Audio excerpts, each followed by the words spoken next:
So Luca Nation, welcome back, Lucas Tigers and Bronzo Mai. By many accords, the best sports card podcast in the world, but we'll be able to see in this upcoming year if that's true or not. You were mentioning someone Write us in. Who put some really interesting stuff on, and I was hopping on here because I do think a lot about how we could put together programs, segments, content that the audience cares about, that they enjoy. And you were like, this person puts out really thought-provoking stuff. Would you mind sharing? Yeah, sure. I just posted it. So by the time you guys are listening to this, you'll see it. It's on my Instagram page. I just made a post basically reposting something that he put up on Twitter. He puts a lot of really good stuff up, a lot of informational stuff with a slant. It's usually talking about how the modern stuff is, not doing so well or not as rare. And today's post was an eye-opener for me, all right? And it was a picture of 3 Mac Jones one-of-one shield cards. Now, the thought, of course, is that a shield card is going to be something rare because it's going to be the shield from an NFL jersey. Not so much, because we now know that the cards don't exactly game worn from a specific player event anyway. So he actually went as far as to kind of, expand on it and said Mac Jones has 69 one-of-one shield cards. And he won't even have 69 NFL jerseys until his 4th season. So he won't have worn 69. I mean, obviously, some of these guys, they wear a different jersey every quarter because that's the deal. They wear different jerseys each half. So there's probably more than the games, the one jersey per game or the whole deal. But just think about that for a second. We've been, I don't want to say we've been sold something false here, but you're supposed to think Logo Man is rare, right? It's the logo from the game-worn jersey. There can't be so many. It's a one-of-one. It's the Chase. Here's the LeBron with 3 different Logo Man on it, millions of dollars. And then you're like, all right, well, in NFL, it's the shield, not the laundry patch, not the Nike swatch, not the shield. At least the shield should be something that's held out in high regard. 69 of them for Mac. 69 one-of-one shields for Mac Jones. Yes, I said 69 a bunch of times. My kid is laughing. But it's one of those things number. When we live through it, you can't believe it. But when you look back, it's not going to be an era that's favorably viewed in historic eyes by collectors or just historians of the hobby. I mean, it's also confusing as shit. If you're coming in now and you're like, I want to collect Mac Jones. All right, what did we used to say? Well, buy a Mac Jones card. Buy what you love. Okay, well, that's out the window. All right, well, stockpile some base cards. Buy as many PSA 10 base cards as you can. Well, scroll through Eric Whiteback, the collectible guru on Twitter. Some of the other posts he posted about the Kevin Durant. I think they're all OTS pictures. I feel bad for Jason Kuntz, right? Because I think they're all his. The pictures of stacking Luka base prisms, and they were once worth $500,000, and now they're worth $27.13. And look at this stack of Kevin Durant base cards, paying $6,000. They're worth 11. Now they're worth 1. And they're worth $1,100 instead of like you can see. All right, well, I want to buy Mac Jones. I'm not stockpiling his PSA 10 rookies. Well, buy the rare. All right, well, what's the rare? Should I buy a numbered parallel? Nope, can't do that anymore. I got to be able to buy a shield. If I'm going to put some money in it, let me get a one-on-one shield. That's got to be awesome. There's friggin' 69 of them. He's in his 2nd year. He's played a handful of games, less than 24 games. 69 one-on-one shields already? That's insanity. And I think you get a kick out of this because you are a recent, buyer into one-of-ones. I got a one-of-one, and you like one-of-ones. And guys, there's nothing wrong with one-of-ones. The flip side to this, and I put this in the post, and I want to hear what you guys have to say, is it's cool to own a one-of-one.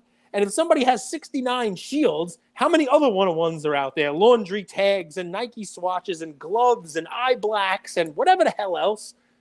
Basically, everybody who likes Mac Jones can own a one-of-one. The entire population of New England can own a Mac Jones one-of-one. Is it still cool? Is that a good thing? Now I don't have to pay too much money for a one-of-one. Is it misleading?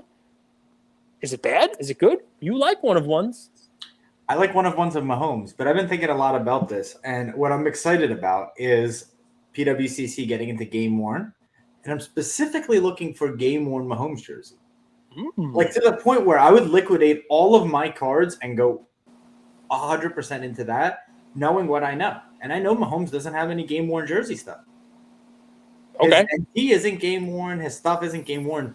And what are you going to do with it when you have a game-worn Mahomes jersey? You're just going to wear it? You're going to go wear it to, like, Culture Collision?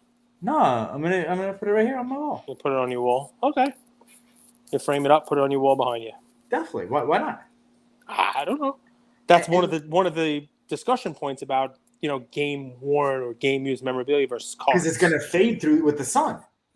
Well, I mean, if you get a good UV protected case to display it in, no. I would imagine you're going to pay enough for it that you're going to put it in a good display that's got some UV protection. They're not going to be cheap. Yeah, I'm just going to fold it up. I'm going to wear it. I'm going to wear it. I'm going to go to the store, buy some avocados and some kombucha, wear my Mahomes, and I'm going to do TikToks the whole way there, like his brother does, wearing my Mahomes jersey. I mean, listen. What do you think of PWCC starting to put game worn in their premier auctions? As of tonight, I think the auction goes live, right? Premier goes live tonight. So I think so. So what do I think? I could come at it two ways. I could say it's a great thing because everybody's always looking for something else, right? And we are, as sports collectors, memorabilia is something that people like, right? I mean, myself, I've started to branch out into, type 1 photos, not exactly memorabilia, but, I've looked at other things. I started buying autographs of historically significant people and, sports athletes, presidents, that kind of stuff, right? So, I mean, it's a cool branch out. I would imagine that it's something that there was a demand for. You'd have to think that, PWCC knows their audience. They know what's in their vault. I mean, even me, and I'm not a memorabilia guy, they had to see that my vault was trending towards being 100% cards to now being about 70% cards. And they have that data. Like type ones you don't consider. Type 1s and autographs. Yeah, type 1s and autographs. So, I mean, I got Babe Ruth type 1s. I've got Ted Williams type 1s. I've got Kareem Abdul-Jabbar type 1s. I've got autographs to Jackie Robinson. A lot of people out there know you as the most secret collection on the gram. Do you know that? No one knows what you buy. I mean, I Breaking Wax, I talked about a lot of my purchases. If people want to have me on the podcast and talk about my collection, I like that. I would do it. I mean, I always have to save a nugget for when I'm a guest. There's always a new little fact. There's always a new little thing. If somebody wants to have me on and ask the right questions, they'll always get something new from me. Even though we do 1,000 episodes, when you count Whatnot and all the other stuff that we've done, there's always something else to tell. And the cool part about collecting / being a degenerate, which is what I think we all are at base, you more than me, but we're always looking for that next thing. That's why I think, sports memorabilia might be a cool thing. That might be, where people are trying to pivot their money. Look how you started off that intro into PWCC. I would sell and liquidate my whole collection if I found the right game-used, game-worn piece of memorabilia. Well, you can't be the only one thinking like that, right? I think other people do. And I share. I mean, we have an audience who probably listens. I don't know if they listen. Hello, are you listening? It's a cross section. It's not like I'm just like, I'm going to sell it all and buy this. I've been looking for game-worn autos with Mahomes, game-worn patch cards with Mahomes, and there just aren't. And I talked to Spin, and I wanted to find out why. And Spin said, hey, Mahomes is a huge memorabilia guy himself. He doesn't just give away his game-worn stuff. So I know the available supply is going to be so small, and that available supply is not going to go into cards. That on top of, I've said all summer long, we're looking for the shiny new toy. But you have Jordan playing, Michael Jordan right in front of you. This guy is going to go down as the greatest quarterback ever, not just because of his accolades. He might not even come close to Brady's 7 rings. No one played the game like Mahomes. It's just that simple. And his career stats are already incredible. So, for me, you're probably right. I used to say the same thing about Jason Williams, white chocolate. Nobody played the game like him. I mean, he wasn't going to win the championships that Michael Jordan did, but he was the Michael Jordan. He was the next Michael Jordan because he played it differently. Like, he just had this flair about him. Like he looked like he was magic out there. He was doing things that were different than what everybody else was doing. Like, he played it with some flash, sidearm, no look passes. He did it differently than everybody else. He was the Jordan.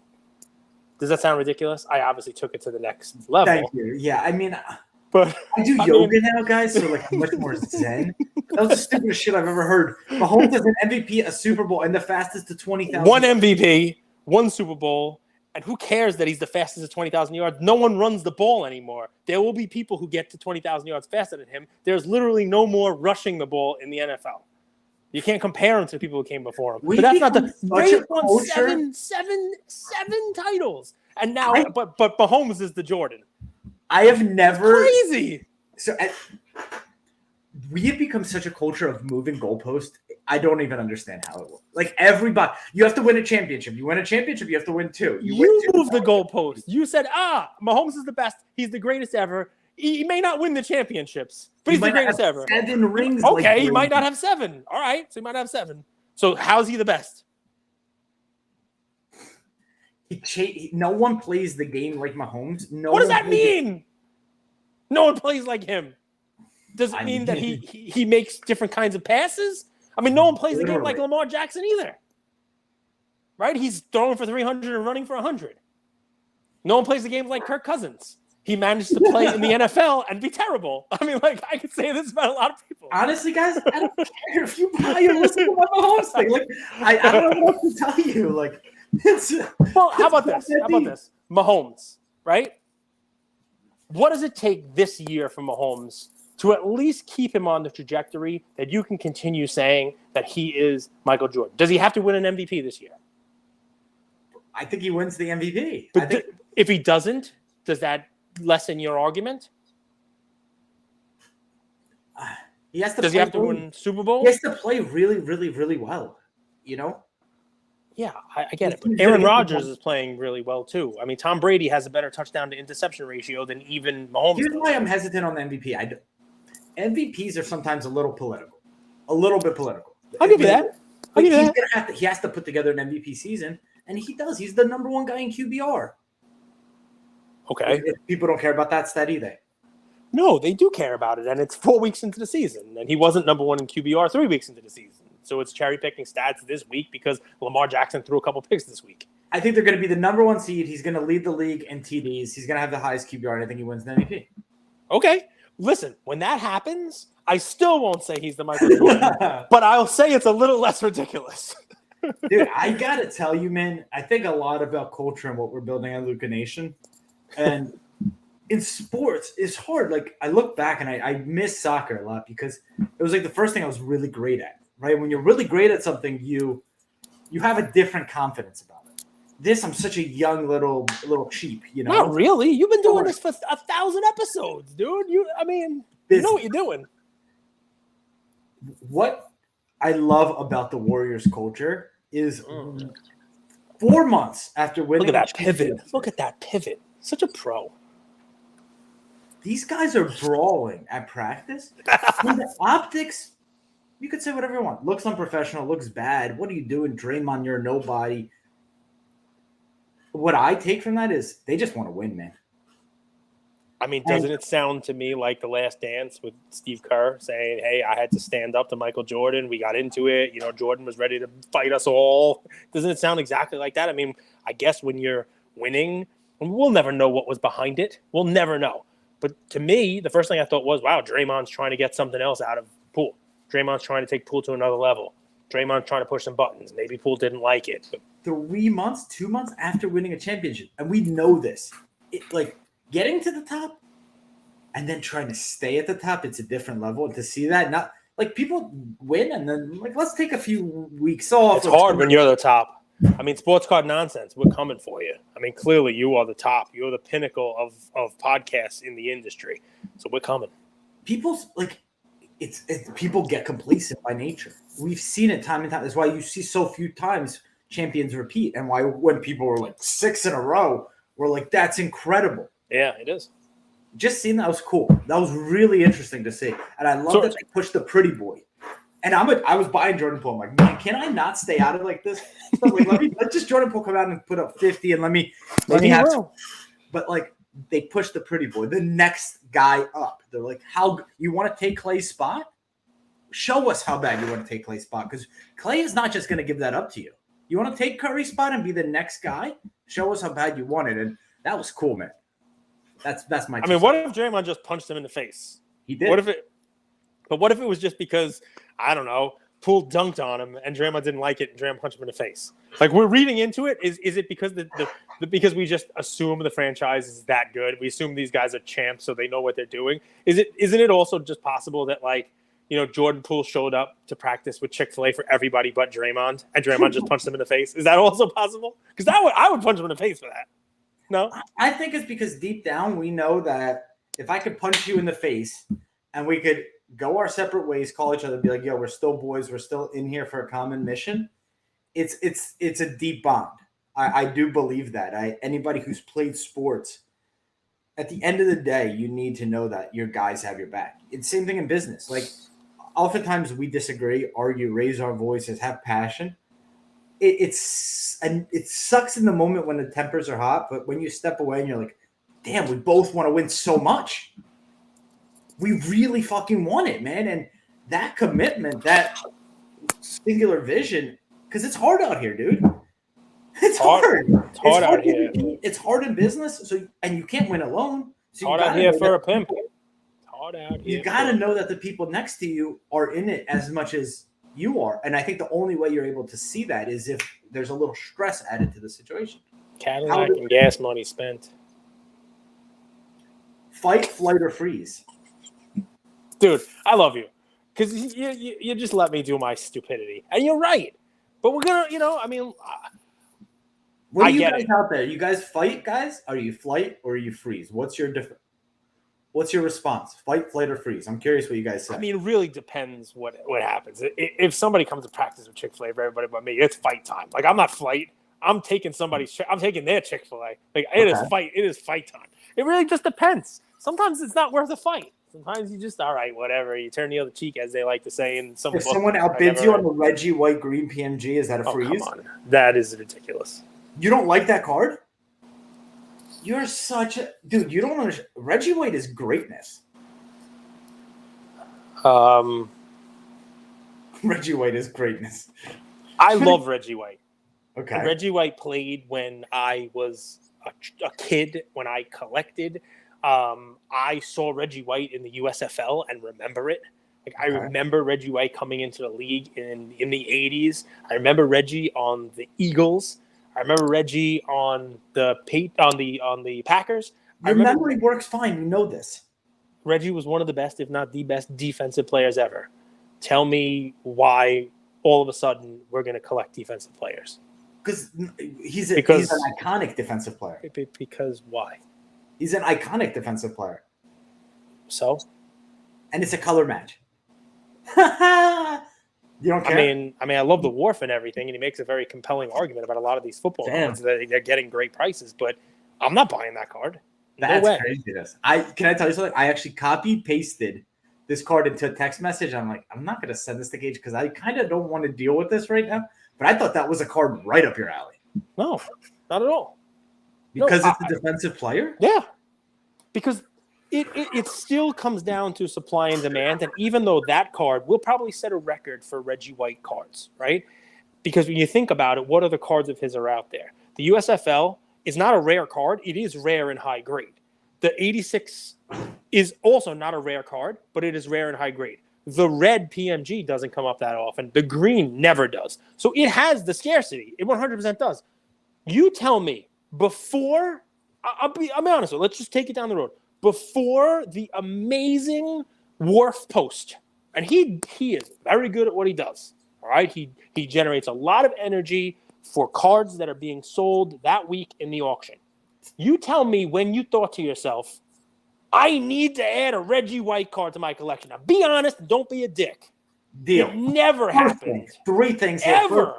First thing, we had the Wharf on August 2020, and this guy has been football vintage heavy. Yeah, since then. And Michael Porter Jr. He coached Michael Porter Jr., so for Wharf, take that. I love Wharf. I'm not sitting on the Wharf. Cajun Cardboard, we had an episode, and we clipped it. It was like, you know those cards that you stop scrolling on Instagram, and you're like, whoa, what is that card? Mm-hmm. So it was nothing Wharf said. I saw that card, and I'm like, whoa, that's a sick card. I know Reggie White. He played for the Eagles during my time. Mm-hmm. Okay? Yep. That's a color match. That's a green PMG, and that's in my ballpark of affordability. Really? 5,000? Okay, so this is the problem. I'll buy it for $5,000. Not for me. I'm not selling. I already have You it. are insane. That's You not going to go for $5,000. Where does it go? The red doesn't even go for $5,000. Where does it go? What's it at now? I would be shocked if that card goes for less than $25,000.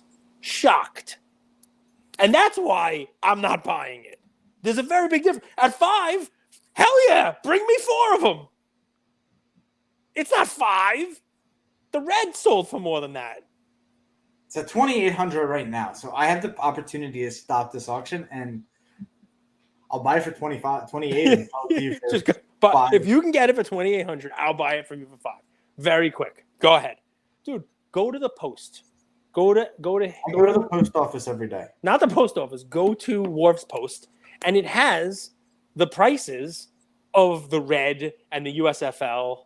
This card should eclipse all of those prices. It's a sick card. Go to the Wharf's Post. The highest graded color match. Yeah, it's not $5,000. If the conversation we just had is, do I want it for $5,000? Hell yeah, I want it for $5,000. I want it for $15,000. Not at the price these cards are going for. Who did we talk about? I don't even remember who it was, but somebody was talking about PMG greens and the whole deal. It's an awesome card, right? I love 90s inserts. I'm not going to be part of the crew that hates on 90s inserts. I'm also not going to be part of the crew that just only does 90s inserts. But there's a big difference between a Michael Jordan PMG, a Kobe PMG, even a Shaq PMG, right? A Tracy McGrady, a Tim Duncan, versus people spending crazy money for a Rod Strickland. Now, I'm not saying Rod Strickland is Reggie White, but would I compare him to like Patrick Ewing? And Patrick Ewing's PMG green might sell for $40,000, maybe more. There's not that many Patrick Ewing collectors out there. And I worry that we get swept up in it's a PMG, it's a green, sure, maybe they're set builders. I know they were for basketball, and there's only 10 of them. Football, I think there's 15, So already it's, got 50% more with probably less demand. It's an amazing card. It's a great card. It's going to sell for a lot. The whole out of 15 back in the day, you don't know how many of these are thrown away and stuff, because this is the only one graded by BGS, which is fascinating if you kind of think about it, right? Yep. It's a card that you have to get authenticated. Yep. So you think that there's more. I'll tell you guys something that hit me today, and I'll call this the T-Mac effect. And this, I'll bring it to you guys to why I think SGA will never be a good investment. And I'll do a fun experiment. When you think of T-Mac, which team do you think of? Orlando. Raptors, Orlando, Rockets. Some people might even say Knicks, which is crazy to think about. When that happens, when we don't know which team, and SGA went to OKC, so most people think of him as OKC, but he was drafted by the Clippers. And take it easy over there, Cage. He was drafted by the Clippers, but he's on OKC now. That effect of changing teams, it splits your fan base. And I think looking back in history, it becomes very difficult to invest in him from a cardboard standpoint. I think this is a good point. I mean, do you say the same thing for Reggie White, though? I mean, you liked him as a Philly guy, and the card is his Green Bay one. Do you say the same thing? Is 2 teams too many? It's not scientific. It's just like a feel. I'm going to put Reggie White aside because other than Reggie White in that green PMG, I've never thought about buying a Reggie White card in my life. We got the answer, folks. He's never thought about it before, and all of a sudden, an idea is dropped in his brain, and now it's the greatest card in history. Some people actually think of cards as art. Some Okay. of them think of them as money.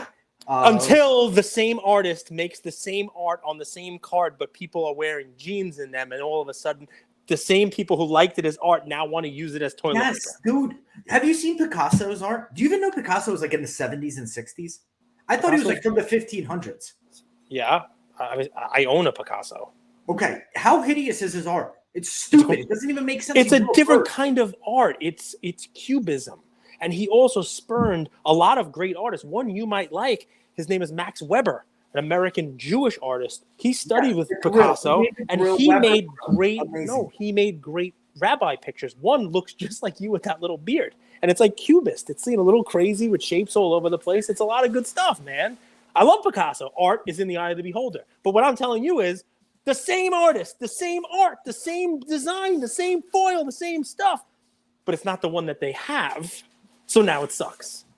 I am very careful about the PMGs overall for, I believe, obvious reasons. What are what's so obvious about them? Because they're sick and they're serial numbered? You want to give me one? The red one. Oh, you have a PMG right there? Okay, gotcha. That's No. Just beat up. No, actually, Ian just beat up Draymond Green for the last Chick-fil-A sandwich. No, dude. So, pure joy. It can't go. Pure joy in Cage's eyes. He just got a Picasso artwork. No, he just got a Chick-fil-A sandwich. Dude, listen, pickles the PMGs. Or no? Pickles or no? Of course, it's pickles. Cheese? Extra pickles, no cheese. Extra pickles on spicy. No, but so what I'm saying about the PMGs is, I remember collecting in the 90s. I also remember collecting for a long time, and I never heard anybody say, oh, the pinnacle of collecting is PMG. Until recently, when there's a segment of the Kaboom Cabal, only before the Kaboom Cabal. Shai doesn't have the technology or the steady hand to perform procedure like that. So thank you all for listening to another episode of Lucas, Tigers, and Bronzo My. I wanted to tell you about a new service that we have starting as of today, and I'm really, really excited to bring it to you guys. So as a part of our partnership with SGC, we got 50 free submissions every single month, and many of you have taken advantage of that. And it's amazing that we could have the opportunity to 650 episodes, 675 episodes in, to go ahead and give back to our community. As people were sending those cards in, they asked, can we send 5, 10, 20 more cards to you guys? We'll pay for it, but we wanted them graded with SGC. You guys know SGC is turning cards around in 13 to 14 business days, have incredible customer service, and their secondary market values are going up day after day after day. And that's exciting for the hobby and exciting for the grading landscape.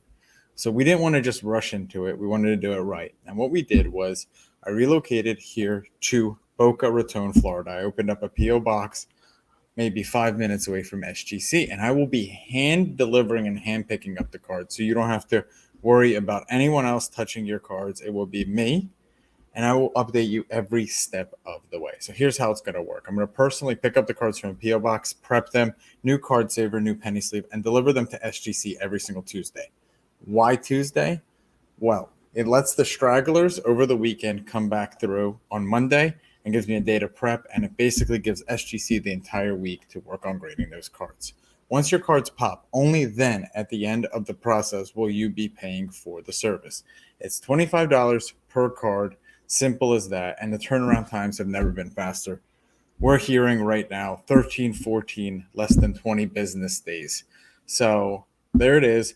9170 Glades Road, number 135 is the P.O. Box in Boca Raton, Florida, 33434. 9170 Glades Road, number 135, Boca Raton, Florida, 33434.